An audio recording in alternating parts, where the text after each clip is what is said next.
Braka, Braka. Hope all is well. We get right into it. All day we've been blowing up the Shabbat. It's the Kyrie's Marathon. We hope y'all enjoyed. We close it, coming to an end. I had a lot of catching up to do. I've been very busy. I got to get up with other people. I got to call folks. I got to set up other people's lives. Whew. I'm finally catching up. So, enough of the wine baby stuff. No excuses. Let's get down to business. Irish hybrids. Yakov'S Hagar story by Brahma to Abraham. Your book say Abram, but it's Brahma. Walked away. His name was changed. Sarah became Sarah. And he became Abraham. Abba, father of life. Friend of the Most High God. What more can we say? You know? So let's get down to business. Enough of my mouth running around. Braka, Granger, Clark. Before I flip over and start not able to see the comments. Shalom, Shabbat, Baraka. So, let's see who is the real Yaakov. When did it happen? Your book say in Genesis chapter 1, verse 26, let us make man in our image. That's the start of the giants. This ain't the first time we said that. Y'all know that. But now, I got proof. Pump it up, pump it up, pump it up. Let's get it.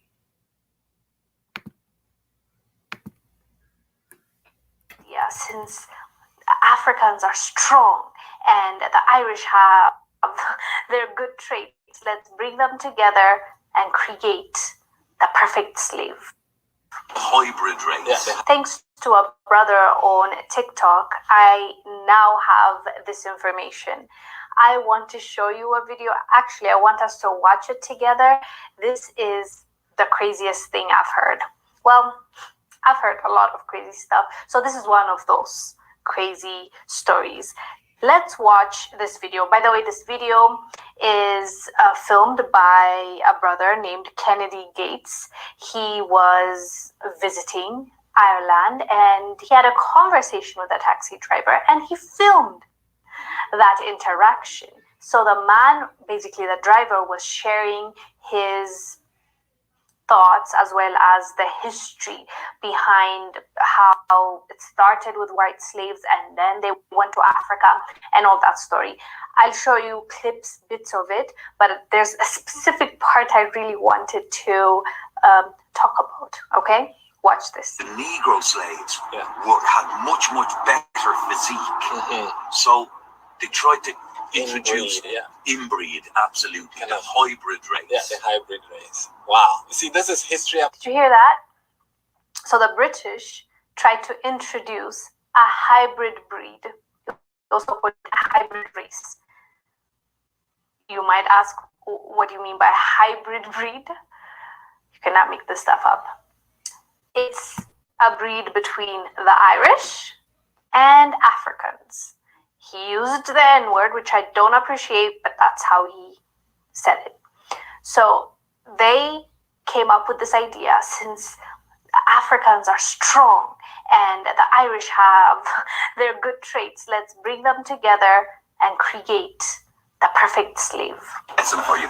Look at this building here. Yeah. And look at Trinity College here. And go back to this. Yeah. What do you notice? What's the huge difference in the two buildings? The designs or the color? Or what? I'll give you a clue. Yeah. And then he continues to share with them the story behind the windows and window tax and all that stuff. So this actually was a lengthy conversation. I believe, yeah, a 4-minute conversation. I'll show you a little bit of like what the man said about the first white slaves and how they eventually went to Africa. But the part that just took it to a whole another level for me personally is the hybrid breed. I have never heard of that, by the way. Maybe you have, and you can enlighten. So you see, Yakov's scientist makes another type man, the caucus, the stories you do know. But was it a man or was it a jinn? Irish, not Irish, Irish. You know, resh mean first. I is knowledge, power. So we have two different seed lines as told to us. Now, you know the Nephilim had red hair. We know about Turkey, Irish. We know they call them blackies. Why? Well, you just heard. If you see at the right here under Mary or Mare, you see Asmostus, a very powerful daemon, a deity of the hell. Across from there, you see Bel,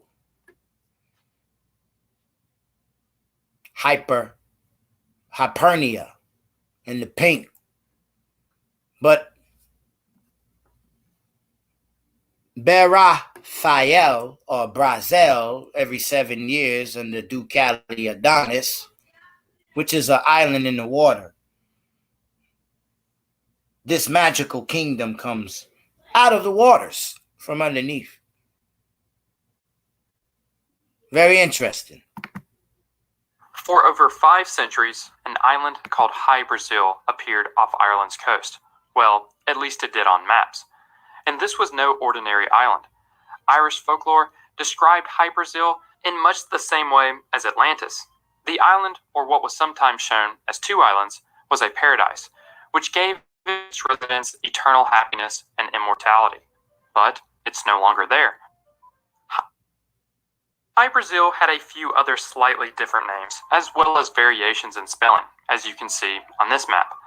The origin of the name isn't exactly clear, but it's likely somehow linked to a northeastern Irish tribe of a similar name. It's just a coincidence that it shares a name with the South American country, Brazil. But there was a problem for those wanting to find it. It could only be seen once every 7 years, when King Bressel, the High King of the world and ruler of the island, rose the island from under the water to... Now, Raphael, B would be house. We'll see. Court. The island would then disappear back into the Atlantic. The first known appearance of High Brazil on a map was in 1325. And if it didn't exist, you'd expect the island to be erased on maps shortly after, considering its location was only a short distance from Ireland, England, and the European continent as a whole. The age of sail and the increased naval traffic that came with it began just a century or so later. But the sailors coming through the area must have explained the missing island away, as that day just wasn't that once-in-a-7-year moment. But there are actually documented sightings. Well, at least documented claims. But before I share those, I want to share with you today's sponsor, which is located not that far away from High Brazil and Ireland, in Edelston, Scotland. This is Established Titles, a fun and novel way to preserve the natural woodlands of Scotland while helping global reforestation efforts. Through Established Titles, you can purchase 1 square foot or more of Scottish land, and in doing so, follow the historic Scottish custom of calling yourself a lord or lady title, after we learned we had ancestors from Scotland. Each plot comes with a unique plot number, and so the first 200 people purchasing a title pack % off using the link and code in the description below. Beginning launched from Bristol, a city in southwest England, to search for the island. These first attempts were unsuccessful. But the expeditions continued into the 90s. In 1498, a Spanish envoy in London reported to King Ferdinand and Queen Isabella that the English had sent several missions per year for the past 7 years to search for the island, but he provided few details. And one of these voyages was apparently successful. A letter written in late 1497 or early 1498 by the English merchant John Day to an unidentified Spanish Lord Grand Admiral, who may have been Christopher Columbus, read this: "It is considered certain that the cape of the said land was found and discovered in the past by the men from Bristol, who found Brazil, as your lordship well knows. It was called the island of Brazil, and it is assumed and believed to be the mainland that the men from Bristol found." In 1633, a Captain David Alexander attempted to complete a survey of High Brazil, but he was unsuccessful in locating the island. But this didn't end the belief that it existed. In 1674, a Captain John Nisbet of Ireland claimed to have accidentally found High Brazil while attempting to return home from France. According to Nisbet's later description, he and his crew chanced upon the island while sailing through extremely thick fog. They disembarked on the island of High Brazil and discovered that it was inhabited by large black rabbits and a magician who lived alone in a castle. The magician informed them that the spell that had kept the island hidden from the eyes of mortals had been broken. The next year, a man named Matthew Calhoun made a request with King Charles I for ownership of High Brazil. It's not clear why Calhoun thought he could or should own the island, since even by his own admission, it was Nisbet who found the island, not himself. In 1684, Irish historian Roderick O'Flaherty wrote a description of West Connaught, in which included local lore. In the description, he wrote about a man named Murrow Olay, who claimed that he had been kidnapped by 2 or 3 men in April of 1668 and taken to High Brazil. After 2 days, his kidnappers returned him home. Some years later, Olay found he had the gift of healing, even though he had never studied medicine. He believed he had been given this gift on the magical island of High Brazil. In 1846, another Irish historian, James Hardiman, published O'Flaherty's account and noted that even after almost 200 years, the story was still remembered in the area. But there was apparently some additions. The story was then that Olay had been given a book while on the island and told not to open it for 7 years. Olay obeyed, and after 7 years, he opened and read the book, and henceforth had the power to heal. But by the mid-19th century, most cartographers no longer believed in High Brazil's existence. On this 1702 map of the British Isles, a note was made by French cartographer Guillaume Delisle, in which he stated that he was not completely convinced of the island's existence. But not wanting to completely dismiss it, Delisle's apprentice, Philippe Bouache, labeled High Brazil as a rock on later maps. On this 1775 map, published by British cartographer Thomas Jeffries, the island is labeled as Imaginary Isle of Brazil. Many sources claim that High Brazil continued to appear on maps until 1873, when it was shown for the last time on a British Admiralty chart. But I can't seem to find this map on the internet. So what happened to High Brazil? Was it simply a myth, or did it actually exist and, for whatever reason, just disappeared? There are a few theories. One is that sailors were simply disoriented, and they had come across other islands in a different location. Some believe they may have actually made it all the way to North America without realizing it. Another theory is that High Brazil was made up by sailors and publishers just for attention, and maybe for profit. Others believe it was a real place, and that High Brazil sat on Porcupine Bank, a shoal in the Atlantic Ocean about 200 kilometers or 120 miles west of Ireland, and it was rising sea levels or an earthquake that sunk the island into the sea. Personally, I think the most likely explanation is that High Brazil was a mirage.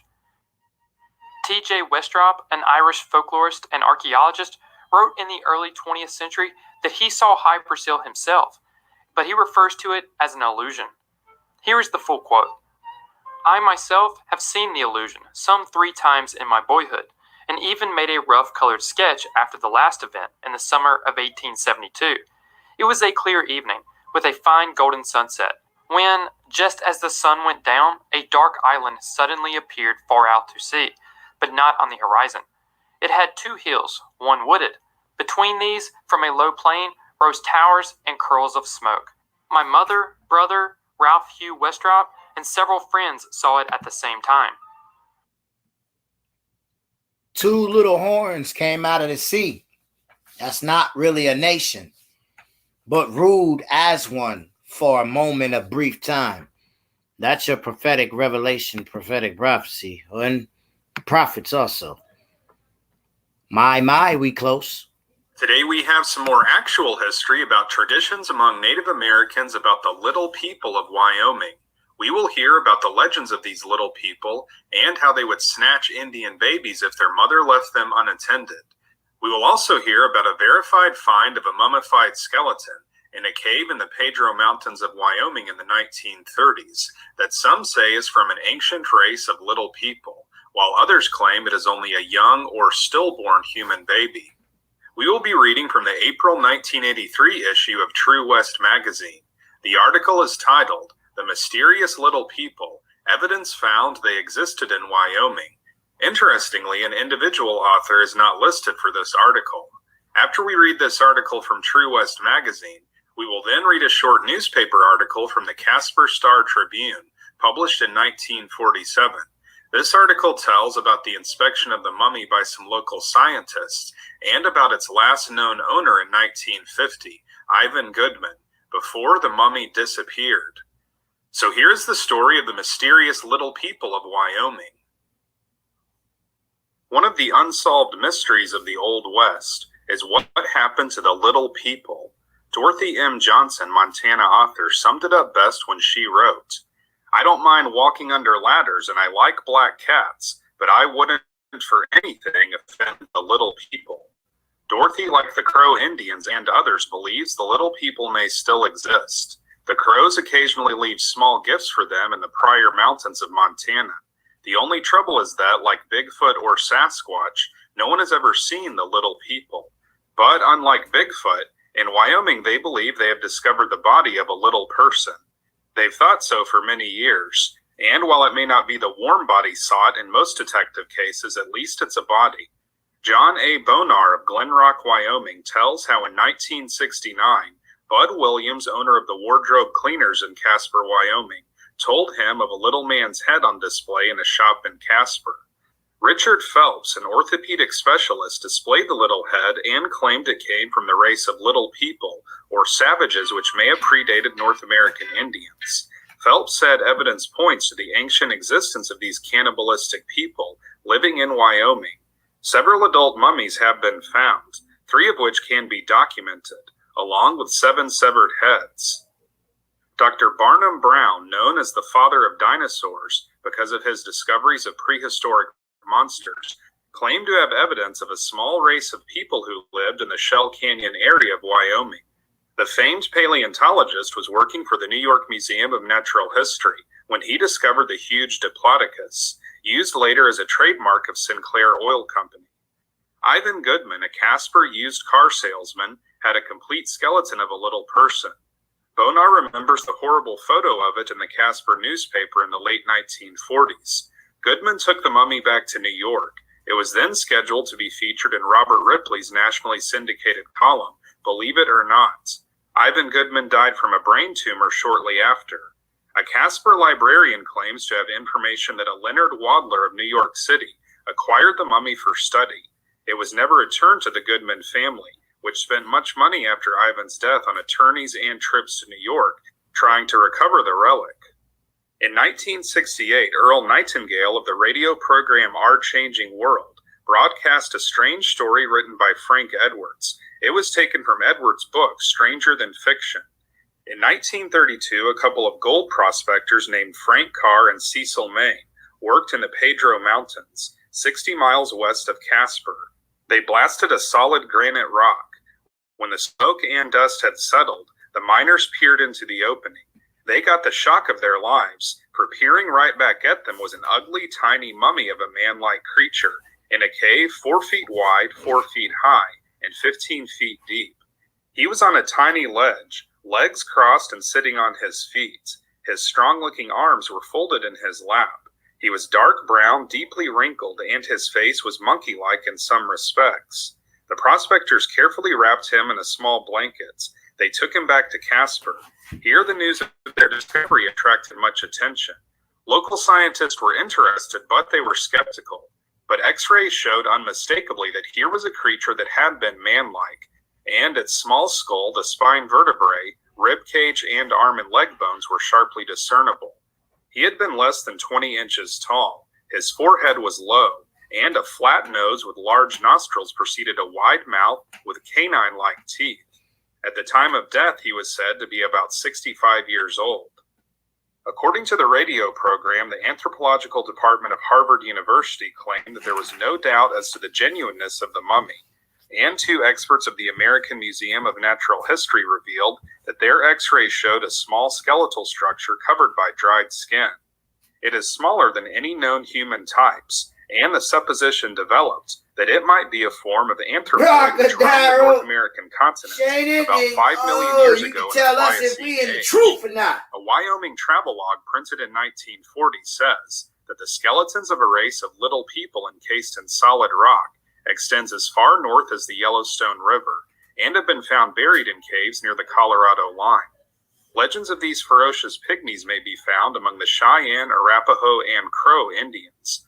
A group of interested scientists is seeking a cave in the vastness of the Bighorn Mountains, where 5 of these mummies are said to be buried, cross-legged on an ancient ledge. However, these mummies have no connection to an ancient Indian ritual of depriving a skeleton of flesh, and the bones raised in North Carolina to be packed in a small space. This led to a false in belief Pamplico that County off the race of Pamplico pygmies Sound. where they were found in the mound There's region a of city Tennessee. called Nor is Arapaho, the tiny North man Carolina. found in the Pedro Mountains the only evidence of the legend of the Stop. What that man just say about the Indians and the Crows? And it was always a tribe. I tell you, my grandfather and them big old ears and big nose. I look like an Asian, a Blackanese Asian. I got the small features, but my ancestors, they West Indians. So I do not find that, you know what I'm saying, very interesting. I find that, you know. I lived there and finished high school there. The little people. The Crows as little people, like us human beings, if we behave properly, Dorothy Johnson wrote in the Billings Gazette. But the Snakes and Bannocks know about a different tribe of miniature beings that don't seem to like anybody, except to eat. She said these creatures are called Nunumbi, or Nimbi, or sometimes Little Yellow Men. Granville Stewart, one of Montana's pioneers, told about them in his 40 Years on the Frontier. In the Salmon River Mountains, there lives in caves among the rocks a race of fairies about 2 feet high, who with bow in hand and arrow case slung on their backs, go out and hunt and kill sheep, deer, elk, and antelope, which they carry home on their backs. They eat the flesh, and their wives dress the skins, from which they make themselves clothes, while the men go entirely naked. Now, whenever the Indians are in their vicinity, and a woman goes out for wood, and happens to lay her infant down and gets out of sight of it, one of these fairies immediately devours it, and taking its place begins to cry at a terrible rate.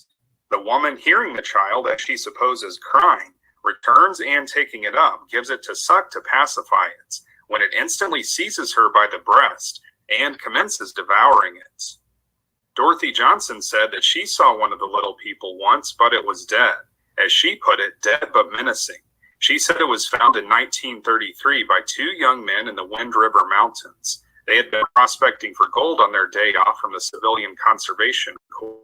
Apparently, these are the same 2 as referred to by Frank Edwards and quoted by Earl Nightingale. She notes that one of the men who came into possession of it 2 months later died of a brain tumor. In any case, she said it about 25 years ago in New York, after much correspondence with the man who had it, and who was trying valiantly to get it identified by some reputable scientist. Most of them kept telling him, "There is no such thing. Go away." Dorothy said x-rays showed that it was not a baby. It had sharp teeth. One lock of hair was still attached, which was said to be human but not Indian. The thing emanated evil, she concluded. She said the 2 who discovered the creature died soon after. A long list of others associated with it also died or had severe illnesses. She said a year after she saw it, she was involved in a highway accident that severely injured her and another person. She wanted nothing more to do with it, she said.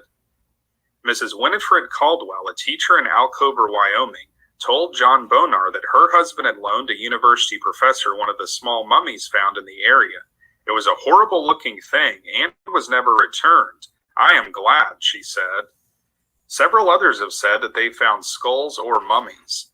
James Reynolds of Casper was in a party which he said found several small skulls in local mountain country.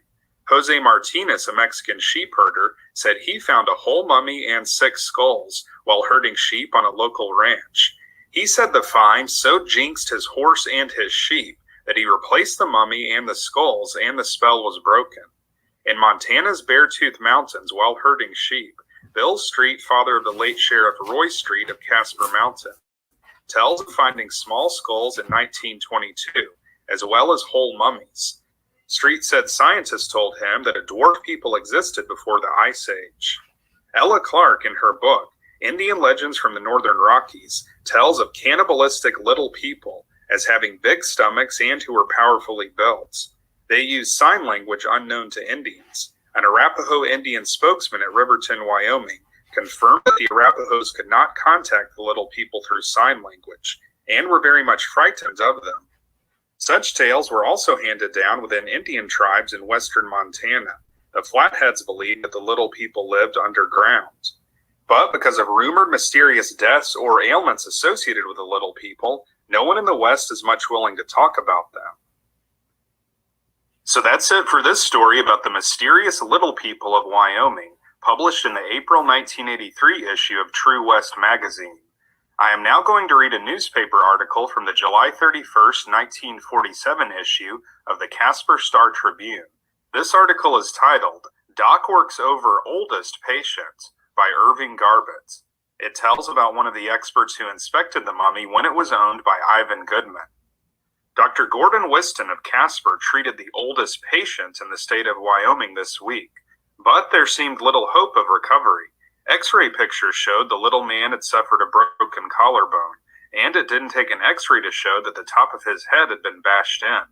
Dr. Whiston and Dr. J.F. Replogle of Lander, who assisted him, had a little difficulty with the history of the case. Not much was known concerning Little Mongo, for want of any other name, except that he had squatted on his haunches in a sealed cave in the Pedro Mountains southwest of Casper for Lord knows how many eons, and had come to light in 1932 when a gold seeker set off a blast which opened the entrance to the cave. Ordinarily, information about patients is sacrosanct and can't be revealed, but in this case, Mongo won't mind. The two physicians wanted the X-rays in order to study the wizened little mummy, no bigger than the palm of your hand, 6.5 inches in squatting position. X-rays taken by Eastern universities indicated that the diminutive human was an adult, and not a fetus as some skeptics had contended. Little Mongo wasn't saying anything. He continued to stare inscrutably out of glazed eyes at a collection of used cars in the parking lot operated by Ivan Goodman, his present and 4th owner. He stared rudely back at people who inspected him and declared, "I wouldn't have him for an ancestor." Squatting with arms folded, head held slightly, legs in a semi-kneeling position, and gazing straight ahead, Mongo seemed to say, "I don't claim you as a descendant either." Mongo has a unique place. The anthropologists can't find a place for him in their theories of evolution.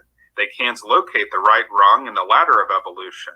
Yet they cannot deny that he existed, and has the anatomy of a human, just about the right bone structure. Even the features are similar to those found today. He has a broad, flat nose like an Indian. Mongo looks like some people you know. It's a lot easier to reconcile the little man with legendary history. Almost any race of people have legends about little people. The Irish have their leprechauns and pixies. The ancient Greeks their dryads. And even aviators in the war spoke of gremlins. The older Indians, of which few remain, have talked of a little people in the mountains called sheep-eaters, which were killed by other tribes long before the advent of the white man, Dr. Replogle recalled. Mongo might have been a sheep-eater, but it looks like he might have been scalped. The wizened little mummy has traveled a great deal since he was yanked from his ancient sanctum in a settled cave in the Pedro Mountains. Unfortunately, he left no tools, drawings on the walls, or artifacts of any kind as a clue to his identity. Since his release from a ledge in the cave, he's had 4 owners, none of whom have learned the secret of his past. No question about the creature's rarity, said the anthropological department at Harvard University. Other Eastern universities and the Smithsonian Institute were impressed by the find. One scientist even gave him a name, Hesperopithecus, after a form of anthropoid which roamed the North American continents in the middle of the Pliocene period. All of them said it is the most perfect prehistoric mummy ever discovered. The mummy was exhibited in a field museum in Chicago and even traveled with a carnival for a time. Mr. Goodman says he has had offers to buy the little man, but has declined them all. If the used car business goes to pot one of these days, we may take a trip together, he said. Meanwhile, you can look at Mongo without charge at the Central Auto Court and decide for yourself if you feel any kinship, however remote. So that's the end of this newspaper article from the Casper Star Tribune in 1947. Mr. Goodman was the last known owner of the mummy, and he displayed it in his used car lot office and would put ads in the local newspaper to tell the public that they could come and view it. I am now going to read a section of this article published on yohistory.org on November 8, 2014, written by Rebecca Hine. It is titled, The Pedro Mountain Mummy, and it tells what became of the mummy after Ivan Goodman suddenly died in New York in 1950. The Pedro Mountain mummy was discovered in June 1934 by two gold prospectors in the Pedro Mountains, approximately 60 miles southwest of Casper, Wyoming. Contrary to the mythology of the nearly 8 decades that have passed since its discovery, the mummy was almost certainly a human baby, not a tiny adult from the Pliocene epoch, or from the race of little people of American Indian lore. Photographs and a signed affidavit leave little doubt that the discovery itself was real. The affidavit, dated November 13, 1936, and signed by Cecil Maine, one of the prospectors, states that the mummy was found in a sealed cave, on a rock ledge about 2½ feet from the ground. There was nothing else in the cave. The affidavit further states that the mummy was now owned by Homer F. Sherrill and located in the Field Museum in Chicago, Illinois. The affidavit was sworn in Scottsbluff County, Nebraska, and subsequently recorded in Hot Springs County, Wyoming, on August 16, 1943. From the time of its discovery until it was lost in 1950, the mummy traveled a path that will probably never be possible to document fully. An article by Penelope Purdy in the Casper Star Tribune, dated July 21, 1979, states that the two prospectors took the mummy back to Casper with them as a curiosity. Although they were ridiculed for perpetrating a hoax, the body made the rounds of local sideshows in a glass bottle. Lou Musser wrote in a March 30, 1950 article for the Casper Tribune Herald that the mummy for years has been the center of much controversy locally. Musser notes that before it was purchased by Ivan Goodman, a Casper businessman, it was displayed by a prior owner in the Jones Drug Store in Meeteetse, Wyoming. Although Musser does not name either the Meeteetse owner nor the price Goodman paid, Purdy mentioned a selling price of several $1,000s. In a related article dated July 24, 1979, Purdy names the Meeteetse owner Floyd Jones. If the affidavit was dated in the same year as the discovery, both Purdy's 1979 article as well as Musser's from 1950 have errors. Purdy states that the mummy was found in October of 1932, according to local legend. Musser reports that the sheep herder discovered it, naming no dates. To further confuse matters, an October 21, 1977 newspaper article, McCauley's Wyoming, also from the Casper Star Tribune, and obviously written somewhat tongue-in-cheek, claims Goodman said he bought the Pedro Mountain Man from the sheep herder. This article also mentions that the sheep herder discovered it. The mythical sheep herder is not named in any of the articles that refer to him. Even the sworn claim that the mummy was at the Field Museum is open to question. Archivist Armand Assign notes that the Field Museum has no record of the mummy's presence during that time. The item still could have been there on loan or for identification, but because it was not part of the museum's official collection, the mummy was not listed in the records. Thus, facts discovered after the recording of the affidavit are sketchy, but Ivan Goodman's ownership by 1950 is certain. This was confirmed by his son, Dixon Goodman of Casper. The elder Goodman took the mummy to Dr. Henry Shapiro. It kind of makes me wonder. They said the shepherd eater, like the shepherd killer, and the earth swallowed up Abel blood. His blood was crying out.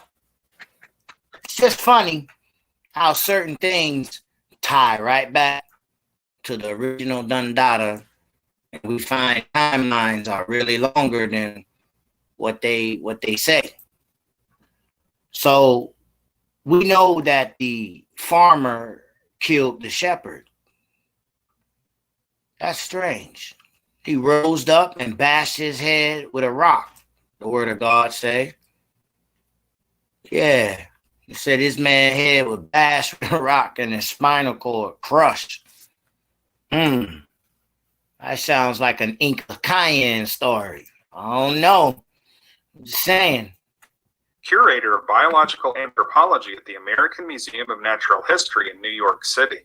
Shapiro examined it, took x-rays, and sent the films around that time to George Gill, then professor of biological anthropology at the University of Wyoming. Gill has confirmed that he received those x-rays and that he and Shapiro agreed that the mummy was almost certainly a human baby, either stillborn or dead shortly after birth. This child probably died of anencephaly, the congenital absence of a large part of the brain. Later in 1950, when Goodman traveled to New York a second time, he took the mummy to a man named in 3 articles as Leonard Wadler. Purdy's July 24, 1979 article mentioned above, plus another by her dated October 9, 1990, and one by John Bonar in the 62nd Annual Wyoming Chronicle, dated March 23, 1980. Bonar adds that a Casper librarian claims that Wadler acquired the mummy for study. All 3 articles state that shortly after taking the mummy to Wadler, Goodman was taken ill and died. The mummy was never returned to Goodman's family and has not been seen again. So that's it for this episode about the mysterious little people of Wyoming. Braka, thank y'all for coming out.